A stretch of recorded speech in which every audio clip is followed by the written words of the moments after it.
Hello students, स्वागत है आप सभी का इस वीडियो में जिसमें हम लोग समांतर श्रेणी का nवां पद निकालना सीखेंगे। इससे पीछे वाले वीडियो में हम लोगों ने 5.1 कंप्लीट कर ली थी, जिसमें हमने a मतलब प्रथम पद और d मतलब सारवंतर डिटेल में निकालना सीख लिया था। वो आपको अच्छे से समझ आ गया होगा। अगर आपने वो वीडियोस नहीं देखे हैं तो नीचे डिस्क्रिप्शन में उनके लिंक मिल जाएंगे, आप वहां से जरूर देख लें।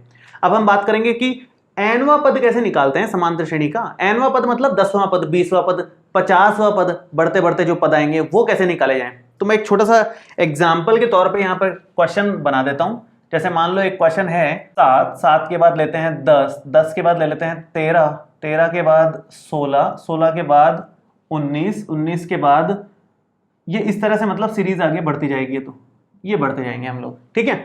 अब यहां पर हमें मान लो 5वां पद निकालने को बोलता है, 10वां पद निकालने को बोलता है। आगे बढ़ते बढ़ते हम तो कितना लिख पाएंगे, हमें बोलता है कि 20वां पद बताओ। तो फिर हम कैसे निकालें डायरेक्ट। अगर हमें ए और डी पता है तो हम इसका 20वां या 20,000वां पद भी बता सकते हैं कि कौन सा आने वाला है। मैं आपको प्रैक्टिकली करके बताता हूं। पहले तो मैं फॉर्मूला लिखता हूं nवें पद का जो भी है, उस फॉर्मूले से एक बार करके बताता हूं कि क्या हम एक्सपेक्ट कर रहे हैं या क्या आंसर आता है, किस तरह से निकाला जाता है। फिर मैं उस फॉर्मूले के बारे में डिटेल में बताऊंगा आपको कि ये फॉर्मूला आया कहां से, हम खुद कैसे जनरेट कर सकते हैं इस फॉर्मूले को, बिना याद किए हम कैसे सोच सकते हैं कि हाँ ये फॉर्मूला बन सकता है। देखिए शुरू करते हैं। मान लो आपको यहां पर छठा पद निकालना है या 7वां पद, मान लो 7वां पद आपको निकालना है। nवें पद का जो सूत्र होता है मैं यहां लिख देता हूं आपके लिए। nवें पद मतलब an से लिखते हैं उसको, जैसे दूसरा पद a2 से लिखते हैं, 10वां पद a10 से लिखते हैं, वैसे nवां पद an से लिखते हैं। उसका सूत्र होता है a प्लस n-1 इंटू में d। ये सूत्र है nवें पद का, जिसमें a प्रथम पद है, d मतलब सारवंतर है, n मतलब कौन से नंबर का पद आप जानना चाह रहे हो वो है। बहुत सिंपल सा है। अब जैसे इस वाले क्वेश्चन में आप अगर थोड़ा सा भी नोटिस करो तो a का मान साफ साफ दिख रहा है 7 है, d का मान आपको साफ साफ दिख रहा है 10 माइनस 7 मतलब 3 है। दूसरे पद में से पहले वाला घटा दिया हमने, d निकल गया। कोई भी दो पास पास के पद को घटा करके d निकाल सकते हैं। बस ध्यान ये रखना होता है कि बाद वाला पद पहले ही लिखा जाता है और फिर पहले वाला बाद में लिखा जाता है। उल्टा लिखते हैं। 19 माइनस 16 3 ही आएगा, 16 माइनस 13 3 ही आएगा। a और d अगर आपने निकाल लिया तो अब कौन सा पद निकालने को बोला है, 7वां पद। तो n का मान 7 हो गया। अब आप ये फॉर्मूला लगा दो तो हमारे पास n का ये सब मान मैं इसमें रख रहा हूं तो क्या बनेगा, ध्यान से देखें। a7 7वां पद मतलब a7, n का मान 7 रख दिया, a का मान है 7 प्लस में n का मान वापस से 7 माइनस 1 गुणा d का मतलब 3। कितना बन रहा है, 7 प्लस 6 गुणा 3, 6 गुणा 3 हमारे पास होता है 18 और 18 और 7 हो जाएगा 25 के बराबर। अब जरा देखें वाकई में 7वां पद 25 ही आ रहा है क्या। अगर हम और आगे बढ़ते तो इससे और आगे बढ़ोगे तो 19 में और 3 जोड़ोगे तो कितना आ जाएगा, 19 में और 3 जोड़ोगे तो अपना 22 आ जाएगा, 22 में और 3 जोड़ोगे तो कितना आएगा, 25 आएगा। देखना जरा, पहला, दूसरा, तीसरा, चौथा, पांचवा, छठा, सातवां पद क्या ही आ रहा है हमारा, 25 आ रहा है। तो या तो हम ऐसे बढ़ते बढ़ते बढ़ते बढ़ते जोड़ते जाएं और आगे के पद निकालते जाएं, या फिर हमें सीधा बोल दिया है कि इसका 50वां पद बताओ। सीधा इस फॉर्मूले में वैल्यू रखी और 50वां पद 3 लाइनों की कैलकुलेशन के बाद मिल जाए तो कितना आसान हो जाएगा हमारे लिए। तो हम कोई भी पद बहुत आसानी से निकाल सकते हैं अगर समांतर श्रेणी का आपको a का मान पता है और d का मान पता है। ये बात क्लियर हो गई आपको। ये सूत्र अपने को रट लेना है एकदम। अब मैं पहले इस सूत्र समझाता हूं आपको कि आया कहां से। अगर हमें ये सूत्र नहीं पता तो भी हम कैसे बना सकते हैं an का सूत्र, ध्यान से देखेंगे। अब समांतर श्रेणी होती किस तरह की है जरा बताएं आप। समांतर श्रेणी में प्रथम पद तो हमारे पास a माना जाता है, दूसरा पद मतलब प्रथम पद a1 तो a ही माना जाएगा। दूसरा पद क्या होता है, पहले वाले पद में d जोड़ दो तो दूसरा आ जाएगा। जैसे यहां पहला पद क्या था 7, उसमें d मतलब 3 जोड़ो तो कितना मिल गया 10, तो पहले पद में 3 जोड़ दिया, ठीक है। पहला पद मतलब a, ये हटा ही देना, तो पहले पद में 3 जोड़ दिया। अब ऐसे नेक्स्ट अगर यहां पर a3 की बात करें, तीसरा पद क्या आएगा, तीसरा पद जैसे तीसरा ये पद निकालना है तो दूसरे वाले पद में भी 3 जोड़ दो। चौथा पद निकालना है तो तीसरे वाले पद में 3 जोड़ दो। अगला पद निकालना है तो पीछे वाले में 3 जोड़ते जा रहे हैं तो अगला मिलता जा रहा है। 3 का मतलब क्या जोड़ना है, एक्चुअल में d जोड़ना है। तो अगर पहला पद a है तो दूसरा पद क्या होगा, कायदे से a प्लस d। तीसरा पद क्या होगा, जो हमने दूसरा पद निकाला है उसमें d और जोड़ दो तो a प्लस 2d हो जाएगा, ठीक है। चौथा पद क्या आएगा, जो तीसरा पद हमारे पास आया है उसमें अगर हम d और जोड़ दें तो चौथा पद आ जाएगा, जो कि कितना होगा, a प्लस 3d के बराबर हो जाएगा। 2d और 1d मिलकर के कितना हो जाएंगे, 3d हो जाएंगे। ऐसे ही आगे बढ़ें, मान लो पांचवा पद निकालना है, तो चौथे पद में a प्लस 3d में अगर हम d फिर से जोड़ दें तो पांचवा मिल जाएगा।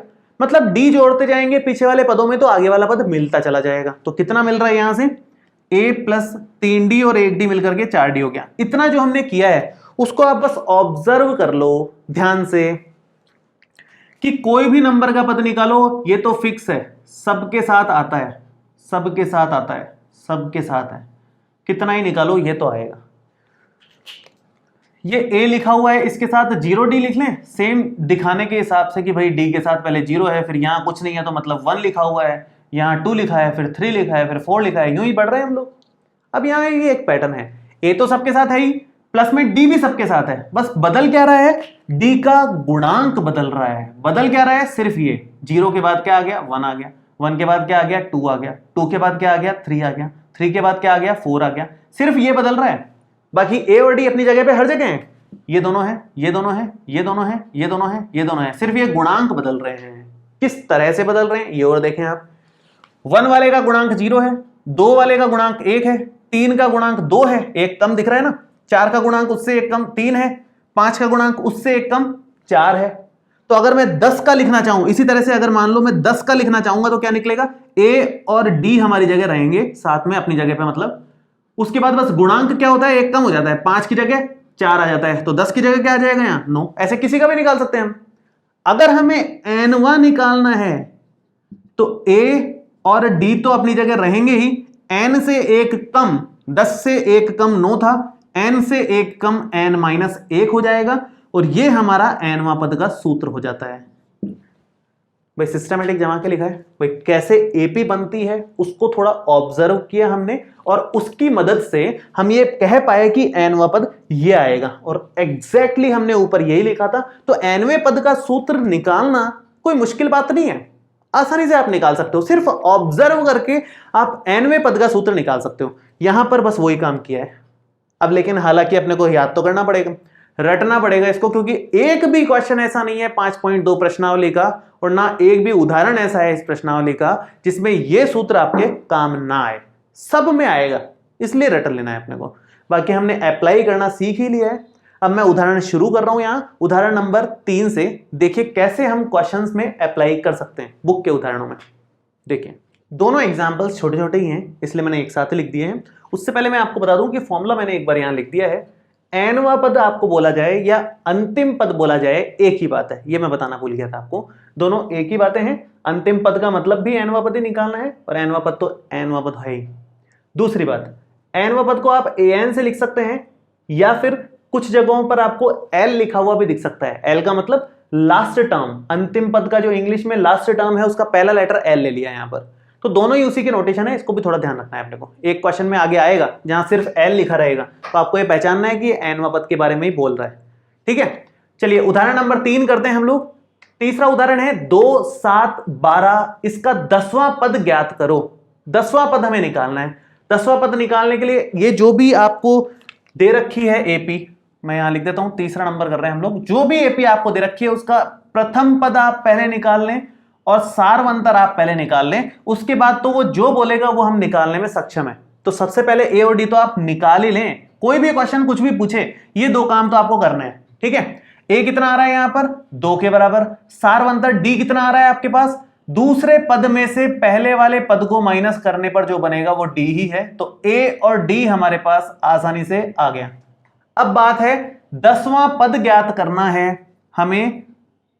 कौन सा पद निकालना है, 10वां पद हमें निकालने को बोला गया है। इसका मतलब n का मान भी हमें समझ में आ गया कि 10 लेना है और हमें 10वां पद निकालने को बोला है, तो a10 निकालने को बोला है। a10 हमें निकालने को बोला है, 10वां पद, nवां पद an, 10वां पद a10।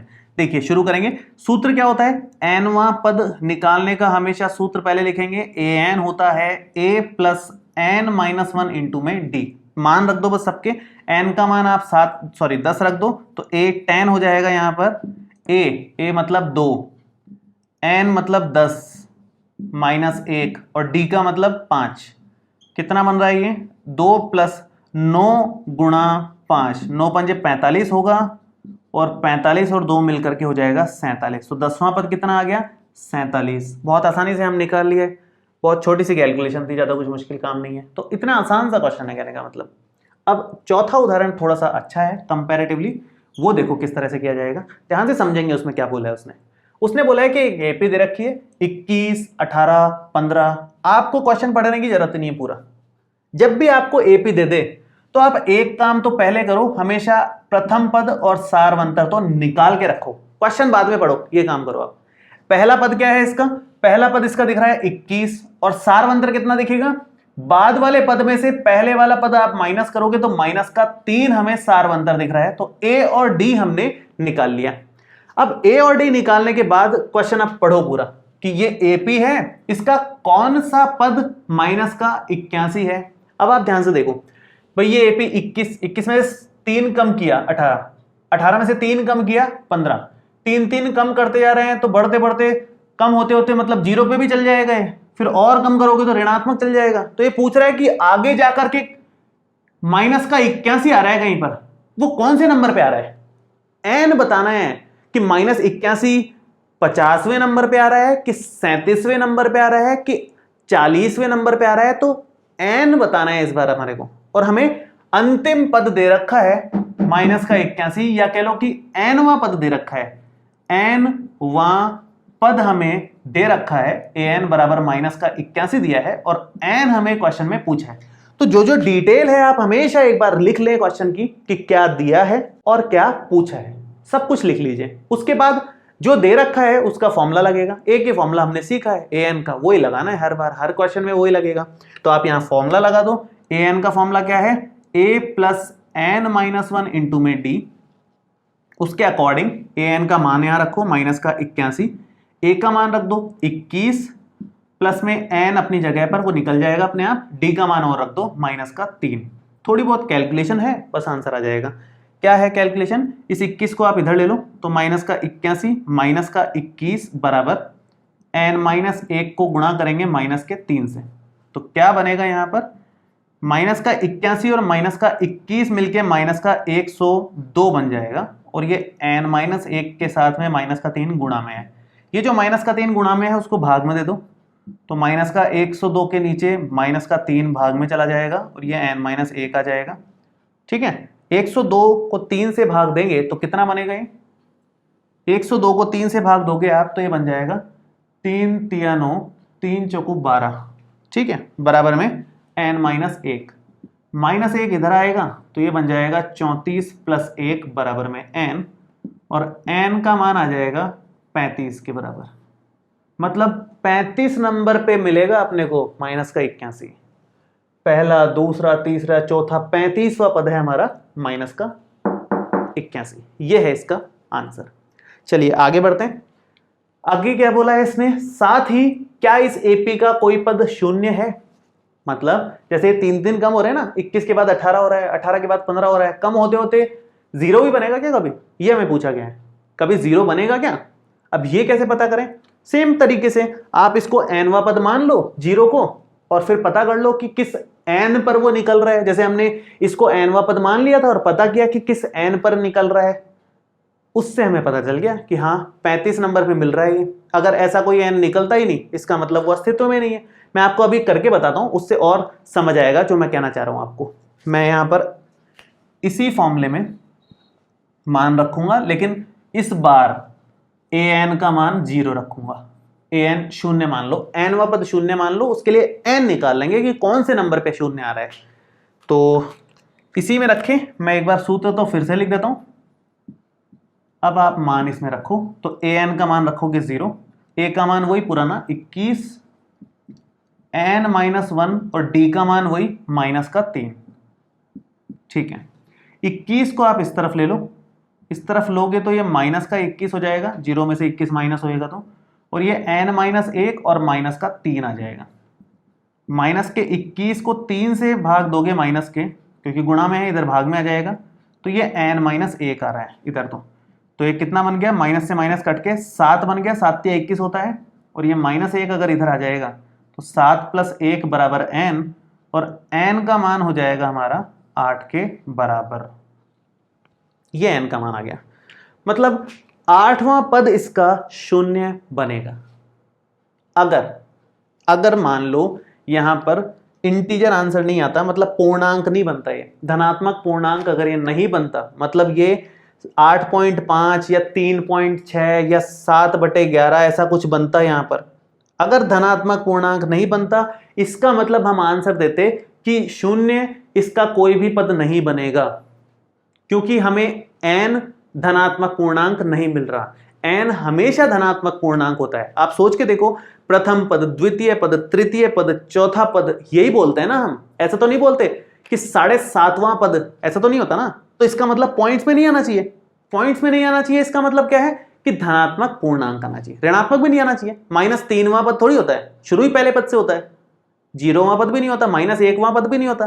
तो पहला पद, दूसरा, तीसरा 1 से शुरू होता है और आगे बढ़ते हैं। तो या तो कह लो कि प्राकृत संख्या आनी चाहिए यहां पर, या फिर कह लो कि धनात्मक पूर्णांक आना चाहिए, एक ही बात है। अगर कुछ और आया इसके अलावा, धनात्मक पूर्णांक नहीं आया, इसका मतलब जो आपने an माना है वो अस्तित्व में नहीं है, वो पद उस श्रेणी का हिस्सा नहीं है। ऐसे आगे क्वेश्चंस आएंगे तो मैं आपको बताऊंगा कि कैसे वो हिस्सा नहीं बन रहे। फिलहाल तो यहां ये हिस्सा है और 8वें नंबर पे 0 बन रहा है, कहीं कोई दिक्कत वाली बात नहीं है। ठीक है, ये 2 उदाहरण हमने डिटेल में करे हैं। अब हम आगे के एग्जाम्पल्स लेते हैं, 10 एग्जाम्पल्स तक हैं इसमें। देखिए 5वां, देखिए आसान सा क्वेश्चन है लेकिन इंपॉर्टेंट है। हमें बोला गया है कि वह एपी निर्धारित कीजिए जिसका तीसरा पद तो 5 है और 7वां पद 9 है। एपी निर्धारित कीजिए का मतलब क्या है? जब भी आपको क्वेश्चन में बोल दे कि एपी निर्धारित कीजिए, इसका मतलब वो आपको सबसे पहले तो ए और डी निकालने को बोल रहा है, क्योंकि ए और डी आ जाएगा तो पूरी की पूरी एपी हमें मिल जाएगी। हम लिख देंगे 4-5 पद एपी के, लिख के बता देंगे कि ये एपी बन रही है, तो एपी निर्धारित हो जाएगी। तो मेन टारगेट क्या है? ए और डी निकालना। किसकी मदद से? 2 यहां पर कंडीशन दे रखी है, तीसरा पद हमें दे रखा है और 7वां पद दे रखा है। ये 2 चीजें हमें दे दी तो हम इससे आराम से निकाल लेंगे। मैं लिखता हूं क्या क्या दे रखा है और क्या क्या निकालना है। तीसरा पद मतलब A3 दे रखा है 5 के बराबर, nवें पद को an बोलते हैं तो तीसरा पद A3 हो गया। 7वां पद मतलब A7 हो गया, वो 9 के बराबर दे रखा है। अगर हम A और D निकाल पाए तो हम पूरी AP बता देंगे, AP निर्धारित हो जाएगी। इन 2 से आराम से निकल जाएगी, 2 समीकरण बन जाएंगी। कैसे? an का सूत्र हमें पता है, a + n - 1 गुणा d होता है। n का मान अगर मैं 3 रख दूं, यहां देखो, यहां क्या लिखा जाता है? यहां n ही लिखा जाता है ना। n का मान क्या रखने का बात चल रही है? यहां पर देखा जाए तो 3 रखने की बात चल रही है, और यहां n का मान कितना रखने की बात चल रही है? 7 रखने की बात चल रही है। तो 2 समीकरणें बनेंगी जब हम n का मान 3 और 7 यहां पर रखेंगे। ये बात विशेष ध्यान देने की है कि जो हमें दे रखा है उसको हम एनालाइज कर पाए, समझ पाए कि क्या दिया हुआ है। इसको आप थोड़ा गौर से देखा करो। हमें दे रखा है A3, मतलब n 3 है और कुछ नहीं पता चल रहा, लेकिन n का मान 3 रखना है और इसका यूज लेना है, इतना पता चल रहा है। तो मैं क्या कर रहा हूं, n का मान 3 रख देता हूं, ये बन जाएगा A3। a हमें नहीं पता, n का मान पता है, जो पता है उसकी जगह रख दी, जो नहीं पता वो छोड़ दो। A3 कितना दे रखा है? 5 के बराबर, ये रख दिया 5। a 3 में से 1 गया तो 2 d, बस इतना ही करना है। दूसरी समीकरण आएगी यहां से, n का मान यहां साफ साफ दिख रहा है कि 7 रखना है, तो n का मान 7 रख दो। n का मान अगर आप 7 रखते हो तो A7 बनेगा यहां से, a प्लस में 7 - 1 गुणा d, तो a + 6d बन जाएगा, और A7 का मान कितना है? 9 के बराबर। ये हमारी दूसरी समीकरण आ गई, समीकरण नंबर 2 आ गया। ठीक है, अब इन 2 समीकरणों को हल करके हम आराम से a और d निकाल लेंगे। हमने तीसरे चैप्टर में 2 चर वाले रैखिक समीकरण युग्म में इस तरह की बहुत समीकरणें हल करी थी, हालांकि वो x और y में थी ज्यादातर, ये इस बार a और d में है, बस इतना फर्क है। कुछ नहीं करना, दोनों समीकरणों को घटा दो। आप हमेशा विलोपन विधि से हल करो, हमेशा उससे सबसे आसानी से आंसर आएगा, क्योंकि a का गुणांक हमेशा 1 होता है यहां पर।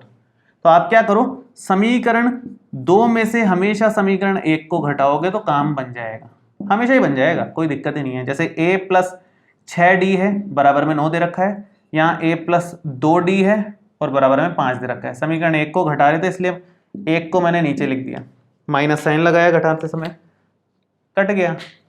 6D में से 2D जाएंगे तो 4D बचेंगे, और 9 में से 5 जाएंगे तो 4 आएंगे। D का मान आ गया 4/4 मतलब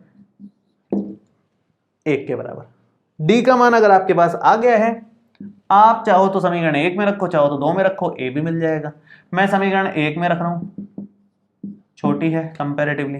5 बराबर A तो अपनी जगह पे 2 गुणा D का मान रख दो 1, तो 5 बराबर A प्लस 2, 2 उधर ले आएंगे तो 5 माइनस 2 बराबर A का मान आ गया हमारा 3 के बराबर। ये हमारा A आ गया। A हमारे पास है, D हमारे पास है, इससे हम AP निकाल लेंगे। AP देखो कितनी आएगी, AP हमारी आएगी, प्रथम पद कितना दे रखा है 3 के बराबर। दूसरा पद कैसे निकलेगा, प्रथम पद में D जोड़ते जाओ, 3 में 1 जोड़ा 4 आ गया, 4 में 1 जोड़ा 5 आ गया, 5 में D जोड़ा 6 आ गया। इस तरह से AP मिल जाएगी। तो AP हमने निकाल ली। तो बहुत आसान है, अगर आप A और D निकाल देते हो ना तो AP में कुछ बचता ही नहीं है। दो ही तो चीजें हैं जिससे AP बन जाती है पूरी, A और D निकाल लो। हर क्वेश्चन में उसी की रामायण है सारी की सारी, A D N और कुछ है ही नहीं यहाँ पर। ठीक है, चलिए उदाहरण नंबर 6, बहुत सिंपल सा क्वेश्चन है। हमें अभी अभी बोला था, वो हमने कहा था ना जिसमें क्या शून्य इसका कोई पद है, जो हमने निकाला था, माइनस का 81 का है उसका कोई पद है। ये सब क्वेश्चन जो किए थे उदाहरण नंबर 5 से पहले 4 नंबर में, सेम टू सेम है उदाहरण नंबर 6। हमें बोला गया है कि क्या संख्याओं की सूची, ये जो सूची दे रखी है जाहिर सी बात है ये AP है, क्योंकि 5 के बाद 6 जोड़ने पर 11 आ रहा है, 11 में 6 जोड़ने पर 17 आ रहा है, 17 में 6 जोड़ने पर 23 आ रहा है। तो इस AP का कोई पद 301 है क्या, है तो क्यों है और नहीं है तो क्यों नहीं है, हमें ये बताना है। शुरू करेंगे।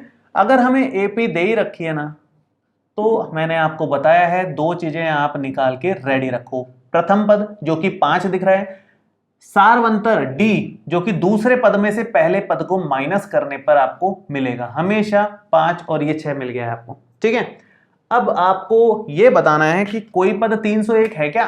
आगे बढ़ते बढ़ते बढ़ते बढ़ते 6 जोड़ते जोड़ते हम कभी 301 तक पहुंच पाएंगे क्या। ये an मान करके आप n निकाल लो इसके लिए कि nवां पद हम चेक करें कौन से नंबर का पद ये 301 बन रहा है। तो nवां पद, इसका सूत्र क्या होता है, an बराबर a प्लस n माइनस 1 गुणा d।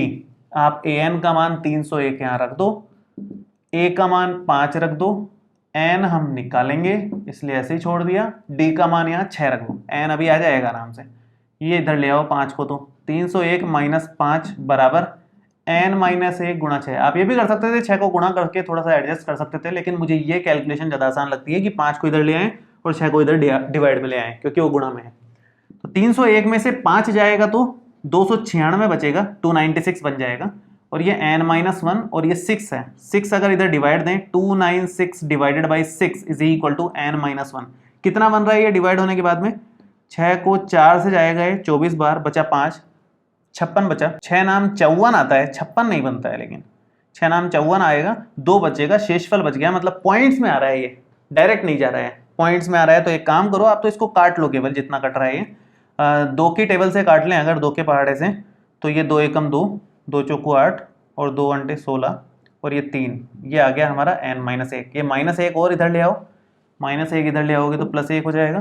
तो n का मान हो गया 148/3 और प्लस 1, जो भी आए ये मान लो 148 और 1, उसमें एलसीएम ले लिया हमने, तो ये 151/3 आ रहा है। आप देखेंगे कि ये भाग नहीं जा रहा है, ये भाग नहीं जा रहा है, इसका मतलब यहां n का मान धनात्मक पूर्णांक नहीं है, पूर्णांक नहीं आ रहा, डिवाइड में जा रहा है, पॉइंट्स में आएगा। अतः इस AP का कोई भी पद 301 नहीं है। इस तरह से हम लिखते हैं कि नहीं है। क्यों? क्योंकि धनात्मक पूर्णांक ही नहीं आ रहा। पीछे जो हमने क्वेश्चन किया था चौथा नंबर पे, उसमें धनात्मक पूर्णांक आ रहा था, इसका मतलब वो पद एग्जिस्ट कर रहा है, वो है उस AP में। यहाँ धनात्मक पूर्णांक नहीं आ रहा। इस नंबर का कोई पद थोड़ी होता है। 151/3वां पद, ये कौन सा पद हुआ? 50वां होगा, 57वां होगा, कुछ होगा, पॉइंट्स में नहीं आना चाहिए। तो इस तरह से हम लिख सकते हैं कि हाँ भाई कोई पद इसमें 301 नहीं बन रहा। सिस्टमेटिकली लिखा हुआ है, एग्जाम में आप एज इट इज ऐसे कैसे इसको सॉल्व करेंगे। ठीक है, चलिए अगला देखा। देखिए इस तरह के क्वेश्चंस भी काफी पूछे जाते हैं और आपके प्रश्नावली 5.2 में भी दे रखे हैं। दो अंकों वाली कितनी संख्याएं 3 से विभाज्य हैं? 3 से विभाज्य 2 अंकों वाली संख्याएं चाहिए हमें। 2 अंकों वाली संख्याएं होती कौन कौन सी हैं? 2 अंकों वाली पहली संख्या है 10, उसके बाद आता है 11, फिर 12, और ये बढ़ते बढ़ते बढ़ते बढ़ते 2 अंकों वाली संख्या 99 तक जाती है, क्योंकि उसके बाद 3 अंकों की शुरू हो जाएगी 100 से। तो अब इनमें 3 से भाज्य कौन कौन सी है? 3 से भाज्य 3 का भाग किस किस में जाएगा? 10 में तो जाएगा नहीं, 11 में जाएगा नहीं, 12 में जाएगा, 12 के बाद सीधा नंबर आएगा 15 का, 14 और 13 में नहीं जाएगा, 15 के बाद सीधा नंबर आएगा 18 का, उसके बाद 21 का, जिसमें 3 का भाग जा रहा है, 3 का पहाड़ा लिख रहा हूं मैं एक तरीके से, और लास्ट नंबर कौन सा होगा? 99 में 3 का भाग जा रहा है, बिल्कुल जा रहा है। अगर नहीं जाता तो उससे पहले चेक करते 98 में जा रहा है कि नहीं जा रहा है, ऐसे चेक किया जाता है। तो ये हमने 3 से भाज्य वालों की एकदम लिस्ट बना ली। यहाँ पर आप यहाँ पर देखोगे कि ये एपी बन रही है, क्योंकि 3-3 का गैप है, 3 की टेबल से ही बनाई है, 3 के पहाड़े से ही बनाई है। और अगर ऐसा है तो हमें बताना है कि कितनी संख्याएं हैं ये टोटल कितनी है। टोटल कितनी है मतलब n का मान निकालना है, जबकि अंतिम पद हमें an मतलब हमें ये दे रखा है, ये an मान लो आप, और n का मान निकाल लो, आपको पता चल जाएगा कि टोटल कितनी है ये, इस an में कौन से नंबर की पद है ये, तो टोटल उतनी पद हो जाएंगी, आराम से निकल जाएगा। a का मान यहाँ साफ साफ दिख रहा है आपको 12 के बराबर, और d का मान यहाँ पर दिख रहा है 15 - 12 3 के बराबर। a और d आपके पास हैं, n हमें निकालना है, an भी है, तो an का सूत्र लगा दो। an का सूत्र क्या होता है? an का सूत्र होता है a + n - 1 × d। रखो an का मान 99 आपने यहाँ रखा, a का मान यहाँ 12 रख दिया, n हमें निकालना है, d का मान आप यहाँ 3 रख दो, 12 को इधर माइनस में ले लो, तो 99 - 12 और ये n - 1 × 3। 99 में से 12 जाएंगे तो कितना बचेगा? ये बनेगा 87 बराबर में n - 1 × 3। 87 में 3 का भाग दे दो आप, और ये n - 1 के बराबर है। 87 में 3 का भाग देंगे तो कितना बनेगा? ये 3 दूना 6, 3 नाम 27, और ये n - 1, -1 को आप इधर ले लो, तो ये 29 + 1 बराबर n, तो n का मान कितना आ गया? 30। मतलब ये कुल 30 नंबर है ये। अगर आप कुल चेक करो टोटल इनका, तो ये टोटल 30 आएंगे आपके पास में, ठीक है। तो इस तरह से कैलकुलेट कर सकते हैं। अगर आपको पूछे कि इस लिस्ट में टोटल कितने नंबर हैं, हमेशा आप इस अंतिम पद को an मान लो और n निकाल लो, पता चल जाएगा टोटल कितने पद हैं इसमें। सिंपल सा है, हमेशा हर क्वेश्चन में ऐसे ही करना होगा। इसमें कितने पद हैं, लास्ट वाला चेक करो और उसके हिसाब से निकाल लो। चलिए नेक्स्ट 8th वाला। अब ये 8वां उदाहरण बड़ा खास उदाहरण है, इसमें कुछ नया आपको सीखने को मिलेगा। देखिए क्या कह रहा है, एक एपी दे रखी है 10, 7, 4 और लास्ट उसका अंतिम पद दे रखा है -62। इसका मतलब इस एपी का अंतिम पद से 11वां पद ज्ञात करना है, अंतिम पद से प्रथम पद की ओर, मतलब उल्टा चलना है। ये पहला बोल दिया, ये दूसरा, ये तीसरा, मतलब रिवर्स से 11वें नंबर तक पहुंचना है। तो ये कुछ नया हो गया, हम जो फॉर्मुलेज अभी तक सीखे हैं वो यूज ले ही नहीं सकते इसमें, क्योंकि वो फॉर्मुले किस लिए हैं कि सीधे सीधे चलें तो 11वां पद कितना आएगा, उल्टा चलने पर 11वां पद कितना आएगा, ये हमने अभी तक नहीं सीखा है। तो कैसे करें इस केस को सॉल्व? इस केस के लिए हालांकि बहुत जगह पर अलग अलग फॉर्मुलेज भी लिखे हुए हैं, मतलब फॉर्मूले भी याद कर सकते हैं इस चीज का, लेकिन वो अननेसेसरी हम फॉर्मूला याद रखें उससे अच्छा मैं एक बेस्ट तरीका आपको बता रहा हूं, उससे तुरंत आंसर आएगा, उससे बहुत आसान हो जाएगा क्वेश्चन। और इस तरह का प्रश्न भी दे रखा है हमारी प्रश्नावली में, वो भी सॉल्व हो जाएगा। देखिए क्या करना है, जब भी आपको रिवर्स में पूछे ना कुछ भी चीज, पूरी एपी को घुमा दो। एपी को कैसे घुमाते हैं, देखो 10 दे रखा है, 7 और उसके बाद 4 और लास्ट में हमारे को दे रखा है -62। आप थोड़ा सा ध्यान दो, 10 में से 3 कम किया 7 आ गया, 7 में से 3 कम किया 4 आ गया, तो 3 कम करते जा रहे हैं और आगे के पद मिलते जा रहे हैं। तो इसका मतलब -62 से पहले कौन सा पद रहा होगा, मान लो -62 यहां लास्ट में है, तो उससे पहले कौन सा पद रहा होगा, ऐसा पद जिसमें 3 घटाएं तो -62 आ जाए। तो माइनस का अगर 59 में से 3 घटाओगे तो कितना आता है, हमेशा -62। तो यहां पर क्या आया होगा, इसका मतलब -59। ऐसा पद ढूंढ लो जिसमें से 3 घटाने पर -62 मिल रहा हो, कोई दिक्कत ही नहीं है। और ऐसा अगर आप नहीं भी ढूंढ पाओ ना तो भी बात बन जाएगी। कैसे बनेगी, देखो इसको घुमा दो, पहले तो मैं बताऊंगा कैसे बात बनेगी। वो -62 पहले लिख दिया, -59 ऐसे लिख दिया, और यूं घुमाते घुमाते आप 4 फिर 7 और फिर 10 पे पहुंच गए। ठीक है, आप मान लो कि ये पद भी नहीं ढूंढ पाए, आप कह रहे हो कि नहीं हम तो नहीं ढूंढ पा रहे भाई, माइनस का 59 आएगा, ये हम नहीं ढूंढ पा रहे, ऐसे ही चल रहा है। कोई बात नहीं, इसको घुमा दिया पूरा पूरा, अगर एपी को घुमा दिया तो अब आप ए तो निकाल पा रहे हो, यहां पर माइनस का 62 है, और यहां पर डी कितना निकाल पाओगे? डी कोई भी दो पास पास के पदों को घटा के मिल जाएगा। मान लो इन दो पदों को घटा रहा हूं मैं, तो 10 में से 7 घटाया, बाद वाले में से पहले वाला घटाते हैं, या तो 7 में से 4 घटा दो, जो भी घटाओगे उससे डी आ जाएगा। तो ए हमारा माइनस का 62 आ गया, डी हमारा 3 आ गया, तो हमने पूरी की पूरी एपी को ही घुमा दिया। अब आप आराम से सीधा चल सकते हो, 11 नंबर तक पहुंच सकते हो। 11वां पद कौन सा आएगा वो बता सकते हो अपने आप, वो इधर से 11वां पद मिल जाएगा आपको। तो हमने क्या किया, सिर्फ एपी को घुमाया है, जिसके कारण हमारा ए और डी बदल गया है, क्योंकि पहले डी माइनस का 3 था, अब डी प्लस का 3 हो गया। ए और डी बदलेगा, बाकी एन का मान 11 रखते हुए आप ए एन आराम से निकाल सकते हो। अब कैसे निकालेंगे, सूत्र लगाओ भाई। ए एन का फॉर्मूला होता है ए प्लस एन माइनस 1 गुणा डी।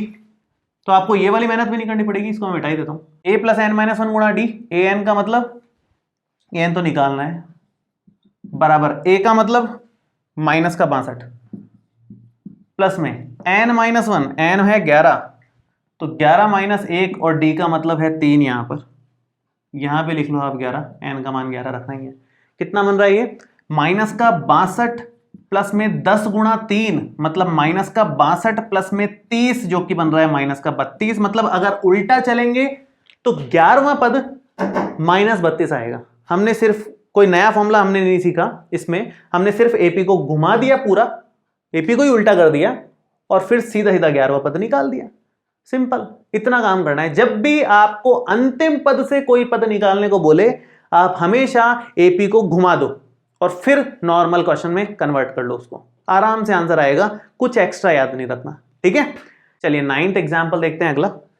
देखिए 9th उदाहरण है, 1000 रुपए की एक धनराशि 8% वार्षिक साधारण ब्याज पर निवेश की जाती है।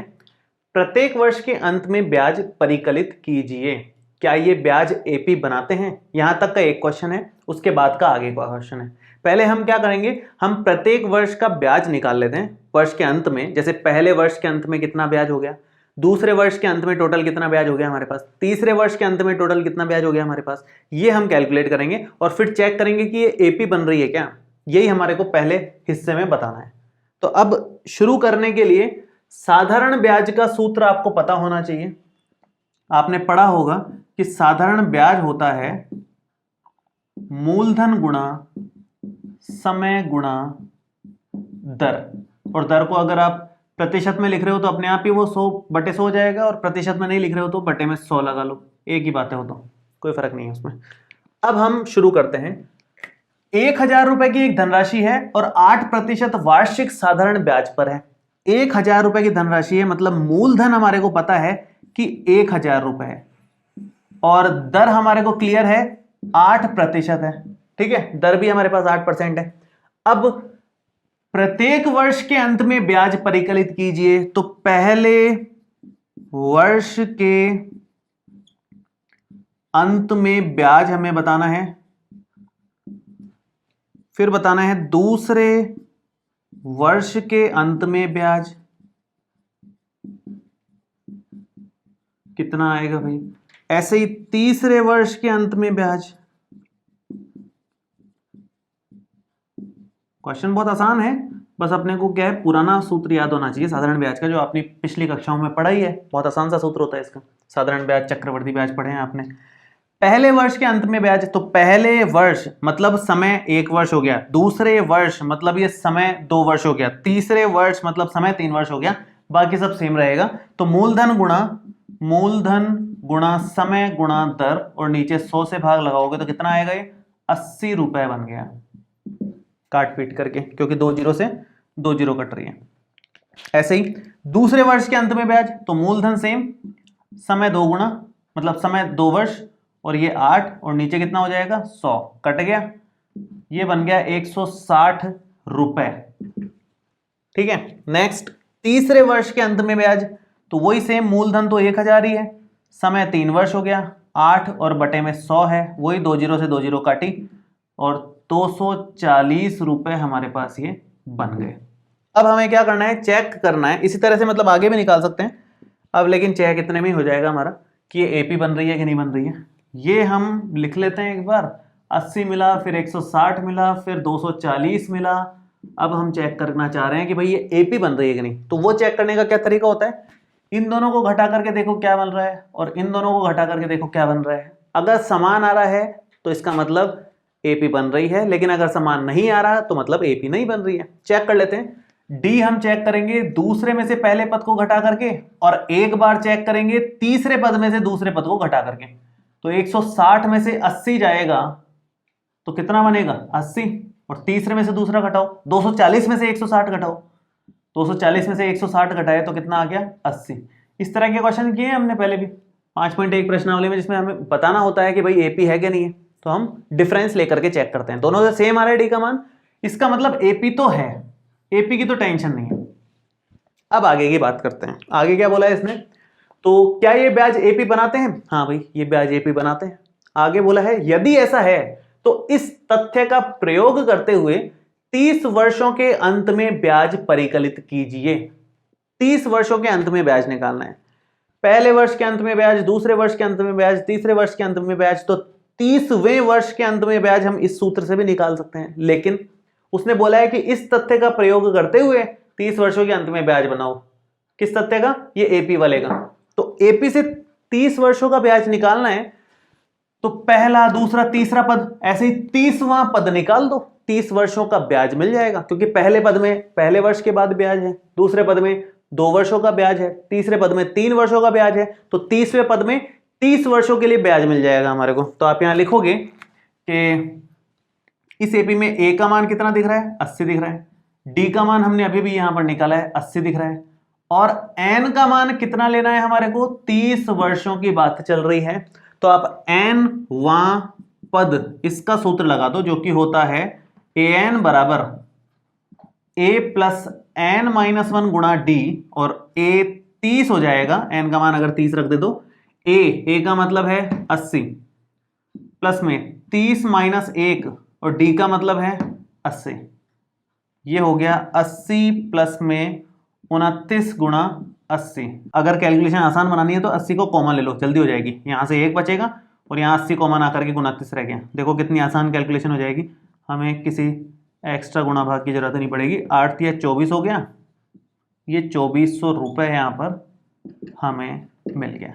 तो 30वां पद 2400 आया, इसका मतलब 30 वर्षों के बाद साधारण ब्याज कितना मिलेगा हमारे को 2400 रुपये। ये था क्वेश्चन। तो क्वेश्चन में कुछ खास नहीं था, पुराना ये सूत्र हमारे को याद होना चाहिए। उसके बाद तो सिंपल 1 2 3 वर्षों का निकाल के चेक किया कि भाई एपी बन रही है कि नहीं बन रही है। बन रही है तो फिर हमें 30वां पद निकालना था, क्योंकि 30 वर्षों का ब्याज बोला गया था, तो वो हमने लास्ट में निकाल दिया। सिंपल सा क्वेश्चन है। एक लास्ट एग्जाम्पल बचा हुआ है 10th वाला, वो देखिए, वो भी इसी पैटर्न का है। हमें एपी बनानी है और फिर उसको सॉल्व करना है। आसान सा है, देखिए कंप्लीट करते हैं। देखिए लास्ट एग्जाम्पल करते हैं। 10वां, फूलों की क्यारी की एक पंक्ति में 23 गुलाब के पौधे हैं, दूसरी पंक्ति में 21 गुलाब के पौधे हैं, तीसरी पंक्ति में 19 गुलाब के पौधे हैं, इत्यादि। मतलब इसी तरह से आगे बढ़ रहे हैं। पहली क्यारी में 23, फिर 21, फिर 19, फिर 17 आएगा, फिर 15 आएगा, इस तरह से गुलाब के पौधे लगे हुए हैं। आगे इसने बोला उसकी अंतिम पंक्ति में 5 गुलाब के पौधे हैं, इस क्यारी में कुल कितनी पंक्तियां हैं हमें ये बतानी है। बहुत सिंपल सा क्वेश्चन है, आप बस यहां पर लिख लो कि क्या क्या सिचुएशन चल रही है। पहली में 23 पौधे हैं, दूसरी में 21 हैं, तीसरी में 19 है, इस तरह से बढ़ते बढ़ते बढ़ते बढ़ते आखिरी वाली में मतलब कम होते होते होते 5 रह जाएंगे। हमें बताना है कि कुल कितनी पंक्तियां हैं। तो ये कुल कितने हैं 1 2 3 4, कितनी पंक्तियां हैं ये। हम अगर इसको एनवां पद मतलब अंतिम पद मान लें तो हम आराम से एन का मान निकाल सकते हैं। हमने कई बार क्वेश्चंस में ऐसा किया है। इसको ए एन मान लोगे आप, अंतिम पद एल बोल दो या ए एन बोल दो और एन का मान निकाल दो। एन का मान निकालने के लिए आपके पास ए का मान यहां पर है 23 और डी का मान आप आराम से यहां पर कैलकुलेट कर सकते हो 21 माइनस 23 करके। 21 माइनस 23 करोगे तो क्या आएगा माइनस का 2। ए पता है, डी पता है, ए एन पता है, एन निकालना है। बहुत सिंपल है, देखो कैसे। ए एन का सूत्र लगा दो, क्या होता है ए एन का सूत्र ए प्लस एन माइनस 1 गुणा में डी। ए एन का मान है हमारे पास 5, तो 5 बराबर ए मतलब 23 प्लस एन माइनस 1, एन हमें निकालना है तो ये ऐसे कैसे रहेगा, और डी का मान आप रख दो माइनस का 2। तो ये इधर आएगा, बनेगा कितना 5 माइनस 23 बराबर n माइनस 1 गुणा माइनस का 2। ठीक है, तो 5 माइनस 23 बनेगा माइनस का 18, ये n माइनस 1 और ये माइनस का 2, ये हो जाएगा माइनस का 18 बटे माइनस का 2 गुणा का इधर भाग आ जाएगा और ये n माइनस 1 के बराबर। माइनस से माइनस कट गया, 18 को 2 से भाग दोगे तो 9 हो जाएगा और ये n माइनस 1 माइनस इधर आकर के प्लस बन जाएगा, 9 प्लस 1 बराबर n, तो n का मान हमारा कितना मिल गया 10 के बराबर। ये हमारा n आ गया। बहुत आसानी से हमने सॉल्व कर लिया कि भाई 10 टोटल पंक्तियां हैं, मतलब ये 10वां पद है एक्चुअल में।